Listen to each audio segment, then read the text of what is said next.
ఎల్బీనగర్ నియోజకవర్గంలోని చంపాపేట డివిజన్లో చంపాపేట ఆర్యవైశ్య సంఘం ఆధ్వర్యంలో నిర్వహించిన 34వ అమావాస్య అన్నదాన కార్యక్రమం ఘనంగా జరిగింది.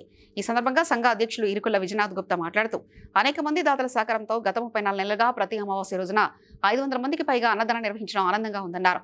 అమావాస్య అన్నదాన కమిటీ కన్వీనర్ బచ్చు మహేష్ గుప్తా మాట్లాడుతూ ఈ కార్యక్రమానికి కన్వీనర్గా సేవలందించడం తన అదృష్టంగా భావిస్తున్నానని తెలిపారు. ఈ కార్యక్రమంలో సంఘ పెద్దలు బెల్దెగ్గు గురుమూర్తి, ఎలకుర్తి జగన్, ఊరే రవీందర్, ఊరే మధుసూదన్, చిగుళ్లపల్లి మధు, ఎంవి రమణయ్య తదితరులు పాల్గొన్నారు. సంఘం తరఫు నుంచి పితృదేవతలను తలుసుకుంటూ పితృవాక్యాలకు పితృదేవతలను వాళ్ళ ఆశీర్వాదం పొందాలనే ఉద్దేశ సత్సంకల్పంతో 34 నెలల నుంచి మా చంపాపేట ఆర్యవైశ్య సంఘంలో నిర్వహిస్తున్న ఈ అన్నదాన కార్యక్రమానికి ఇతోధికంగా మనస వాచ కర్మణ అన్ని నమూనాలుగా సభ్యులు అందిస్తున్న సహకారానికి అందరికీ హార్దిక అభినందనలు తెలుపుతూ జై వాసవి.